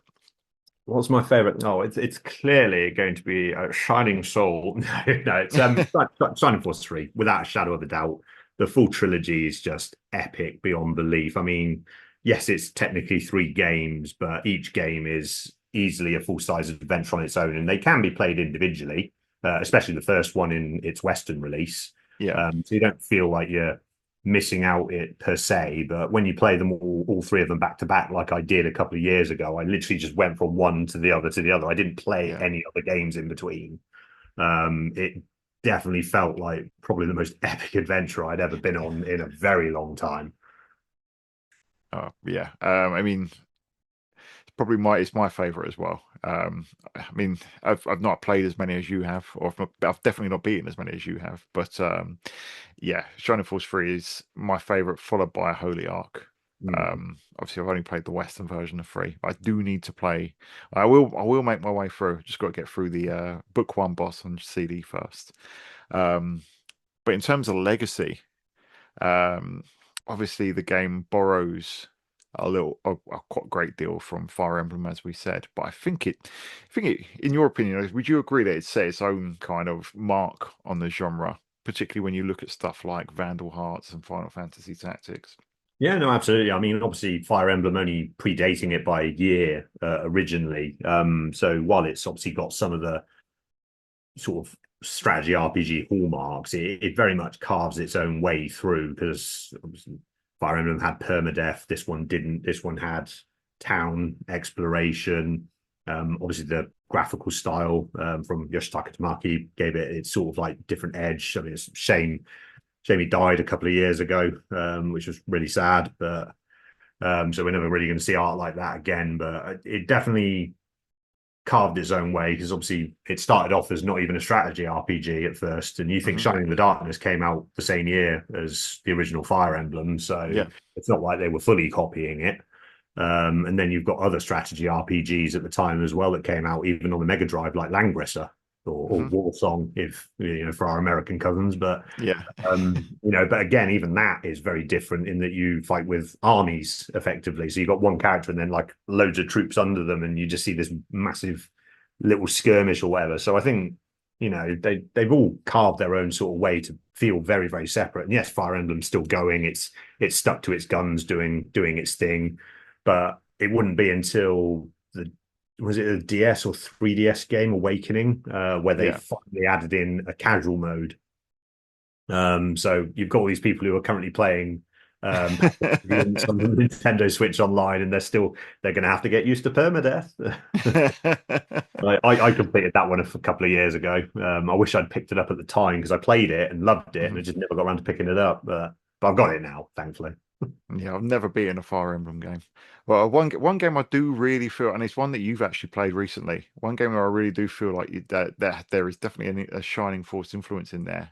Is, and maybe it's just me, but Unicorn Overlord. I Mm, definitely feel, obviously, it's not a grid system. It's very different in that respect. mm, But I feel like the way that it's kind of set up, obviously, you go around towns, etc.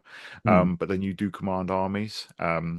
And I do love that game. I've not beaten it yet. I've just got mm, to, or not just got to. I think I've 92% liberated the continent. So I'm on the last kind of island peninsula, the one with the angel people. Can't remember what they're called. yes, yeah, um, so it can't be too long until I've got to get back and fight. God, what is his name? Begins with G. I mean, I only completed it last year, and I can't remember what it is now. I want to say Gaius, but that's completely wrong. It's like Galadrius or something. I Yeah, can't. something along those lines. But yeah, no, Yeah, that it's really, really good game. That again, yes, it's a strategy RPG, but it operates very much under its own terms because it's very much all about the setup, yeah, and then it auto battles based on that, yeah, as opposed to you just fighting one unit at a time or whatever. And I absolutely loved it. Even though it came out back in 2023, it was my game of 2024. Sorry, it was my game of last year because I completed it last year, and yeah, definitely one of my firm favorites. I mean, I haven't played a bad Vanillaware game yet. They've yeah. This is true. Does one absolutely exist? phenomenal. I mean, I liked it enough that I picked up an art book for Vanillaware. But it also includes a lot of stuff from Princess Crown as well, because obviously that was pre-Vanillaware, but it was George Kamitani working on it or whatever. But yeah, it's a really nice, thick, chunky volume, just full of art from all the different games like Odin Sphere and Muramasa, which is the one game of Yeah, theirs that I haven't played that came out over here. So yeah. I want to make that my next one at some point. Yeah. That's the one I've not played either. But and I do need to finish Odin Sphere. I do need to properly have a stab at that. But yeah, It starts to Unicorn drag a Overlord. bit, Odin Sphere, I think, towards the end because you've played five characters that feel a bit samey, but it is a really, really good game. Because I think that was the first one they released, even though it wasn't the first game they completed, That's right. because it was the real-time strategy one, Grim Grimoire. They Hmm. couldn't find a publisher for, so they ended up doing Odin Sphere and then Yeah, managed to that's right. release Grim Grimoire afterwards. And I think Grim Grimoire was probably the weakest one, but I've never been a big fan of real-time strategy because I'm Mm. crap at Yeah, I'm the same. it. But yeah, Unicorn Overlord, I do feel it's got a lot of similarities. The way that the way that you set your armies up, and even down to the fact that very similar to kind of Shining Force 3, where you've got the secret area where you grind. I was actually stuck on Unicorn Overlord for ages until I realized that you could do the sigil trials over and over and over again. Yeah. Again, you can only do them so much because it level caps them effectively. So if your characters Yes, have red level, then they're not going to get much EXP. yes, You can use that to do the other ones. But again, just like Fire Emblem and Shining Force, there's a lot of hidden characters in there. Some from yeah, roaming around, some actually in battle. So it kind of takes from both series in that particular regard. And I think it's kind of better for it, to be honest with you, because yeah. cast is absolutely enormous. Yeah, yeah, when you need it as well, and then you need it. There's a lot to think about in that game. It's like, Yeah. okay, well, which position am I putting them in? And obviously, you've got all the different kind of weapons and stuff. You equip them. You can upgrade their class again, like kind of like Shining Force. But then you've got to think about, well, okay, well, this unit's weak against this unit, but strong against this unit. It's there's so much to it. Mm. It's all in the setup and the pre-battle. Once the battle's started, it's out of your hands pretty much. You can't do anything. Yeah, But yeah, it's all about that sort of preparation phase, which is what I kind of liked about it because it forced you to think. Although yeah. you could brute force your way through some of them. I mean, when you get I can't even remember the character's name, but the gothic looking lady with the big armor and the shield and axe. Uh, Berengaria. yeah, Berengaria, that's the one. Yeah, I'm basically just sending her off on her own to do stuff because I'm like, yeah, she's fine. She can take that. Like she's weak against them, but she can take it. She's fine, and she always did. I'm just like, Yeah. why don't I could just complete the game with her and be done with? Yeah, but yeah, where I am at the moment, I was really struggling on the northern continent, Yeah, the um, one with all the and I, animal and that's beast. why I had to start. Yeah, and that's why I had to start grinding Mm. because I did that mission where you kind of you go to two rival factions, North and South, and how they deal with Zenoira, Yes, and I was like, well, I you don't got the want to bear at the side with north and the wolf at the a south, wolf at the haven't south, you? yeah, and I was like, oh, I don't want to side with either of them, so I'm gonna beat them both, and I couldn't do Yeah. it for ages. So that's Yeah, why I no, had to I grind. did the same. I mean, I used a guide just purely because I like finding all the characters. I All right, hate yeah, miss them, so I knew how to get both of them. But yeah, that was probably one of the harder fights on that continent. But you yeah, do get a lot of quite fun characters from up there. But what I like about it is, unlike Fire Emblem and Shining Force, you can actually break sequence. So I actually went north before I'd finished in the Dragon yeah. continent on the right and before I'd even gone to Elfheim. So I could have gone and done that early, and I probably would have struggled, but I'd have gained enough levels that the other two continents would have probably been a doddle. Yeah, and you can do Alfheim or the Dragon one in either order, I think, as Yes, you well, can, can't yeah, you? yeah. But once Yeah, you've got to a certain point in the Dragon one, you can actually unlock a boat if you upgrade all the cities and stuff, and you yeah. can make your way up there early. So yeah, a lot of sort of sequence breaking, so to speak. But Oh, yeah, I know this is a Shining Force conversation, but what a fantastic game that is! What an oh, absolutely it's brilliant. fantastic. I mean, it's a surrogate Shining Force game. Come here, you It little. is, it is. That's what I'm saying, right? It basically Yeah, is. we will claim it as our own. It is one of ours. Yes. It's as close to Shining Force as you can get without being Fire Emblem or Final Fantasy Tactics in the modern day, and Exactly, it's a exactly. Sega game as well. So it's Sega's name. Well, is Sega's name on there, or is it just say Atlas? But Sega's No, name will at I'm least pretty be in sure the Sega's copyright name is on section. it as the publisher. So Yeah. So there we go.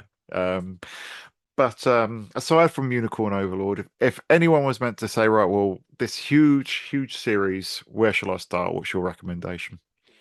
So I wouldn't recommend starting with Shining Force 3, purely not because it's not a good starting point, because it is, because I think a lot of newer players would probably find it easier because of the 3D visuals and everything, as opposed to some of the more 2D entries. But I don't think you can appreciate the majesty of it unless you've played some of the earlier series. So I would definitely recommend jumping in at Shining Force 1. Yeah. Because then you can see the evolution of the series through CD2, Holy Ark, and all the rest of it. And then when you actually get to 3, you can be like, yes, yes, Martin, this is the greatest thing I've ever played. Yes. Um, because I think Shining Force 1 is actually one of the easier ones to beat as well, I think. Yes, it's also very accessible as well, because obviously you've got the Mini, you've got, I think it's on Switch Online, or it might just be the second one, I can't remember. Then you've got the various Mega Drive collections on the Switch, PS4, PS3, Yeah. PSP. So you've got thousands of ways to play it. I mean, there was even the mobile version of it before they delisted that. So yeah, lots of ways to play it. Yeah. And yeah, it's a fantastic game, despite the aging visuals, but it's that 16-bit magic, isn't it, mate? And yeah, obviously, I think you'd agree, probably go through them in chronological order, as you say, the majesty. I mean, because you played Shining Force 3 without the background of Garm and everything, because when I played Shining Yeah. Force 3, I was like, oh my God, it's Garm! Yeah, whereas I know Golm's in Holy Ark, but I've Yeah. not got to that point. But I just know it from my research into 3, and so. Yeah. But I've listened to the soundtrack to Holy Ark hundreds of times because obviously I'm a bit of a Motoi Sakuraba fan. I'll listen to anything he drops down because obviously he's done Mm. the Tales of series as we mentioned earlier as well.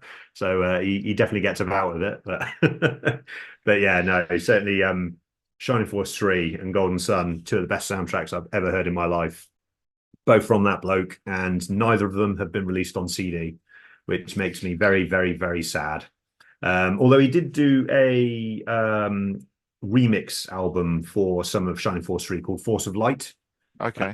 which does have some of the Shining Force 3 songs sort of redone as like full blown orchestra tracks. And it's only like a 10-track jobby, but my God, it sounds good. Yeah, like you listen to stuff like the Mysteries of Bull Zone, which is one of the evilest sounds like music I've ever heard. And then he's remixed it on this, and it sounds just as good. And you're like, oh my God. You'll have to link me that. I need to check it out. Mm.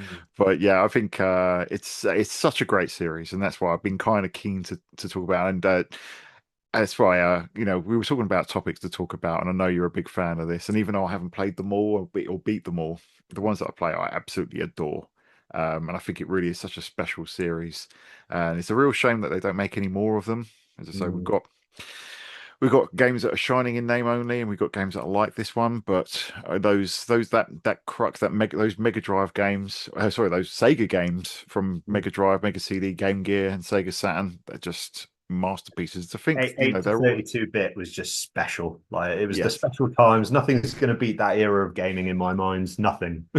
No, and when you think it's like between what 92 was Shining Force 3 and 99 possibly was scenario sorry 92 was Shining Force 1, 99 was scenario 3, so in 7 years there's a lot of games Mm. in that period. Yeah, well, I mean And that's what 11 releases, give or take, because you've got the three on Game Gear, the three on the Mega Drive, you've got the one on the Mega CD, the three on the Saturn, and then yeah, obviously the three on the Game Boy Advance as well. So yeah, it's quite a lot there. unbelievable. Yes, and yeah, as I say, everyone should definitely check those games out. Start with the first one and work your way through chronologically. Absolutely.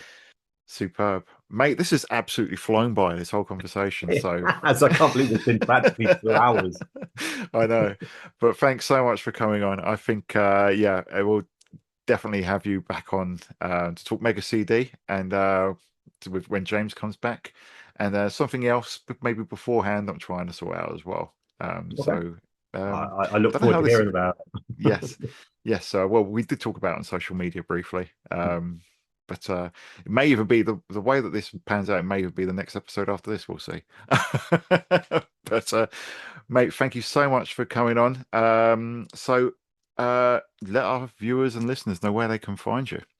Yeah, so I don't really use Blue Sky much, but I am on it. But you can find me on there as Retro Martin. I'm mainly on Twitter X as the Retro Martin, and that's just because the someone else had Retro Martin, rather annoyingly. And I'm on YouTube as well. I believe that's just at Retro Martin. I don't think there's a the in there, but there might be.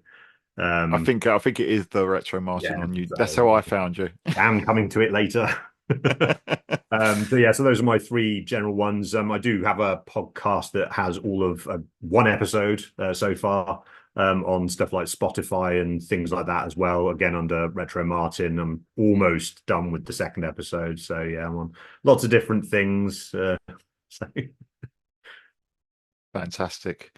So, viewers, listeners, hope you've enjoyed this one. Get involved with the chat. If you've enjoyed the Shining games, then let us know what your favourites are and what you think of the series. And if you haven't, well, what are you waiting for? Get involved. Get stuck in. If you've enjoyed the video on YouTube, give us a like and subscribe because that really helps the channel. And if you want to be extra mega, you can become a member for a bunch of awesome perks from as little as 99p per month. And if you're a Akira All Access member in our top tier, you'll get your name read out just as I'm about to do right now. So special thanks to G-Man, Stiff Peaks, Ian Markowski, Craig Williamson, Resident SD, Prewall, Pewter 007, Nick Tullock, Greg Matthews, Tom Fun, Kaiju Leviathan, David Owens, Drycas, Pablo Plays, Sancho, Mr. Big Mac, Silver Spear 21, Schlapure, and Luke Forbes. So thank you, everyone. And remember, if a membership isn't for you, we just really appreciate you spending your time with us and listening to us talk about Sega. Martin, thank you so much for coming on, spending your time with us. And yeah, really looking forward to your content coming down the pipe. And looking forward to having you on here once again. It's been an absolute blast, mate. Thank you. been an honor, mate. Thank you. Thank you, and viewers and listeners, thank you so much. And until next time, we will see you on the Sega side. You must play Shining Force.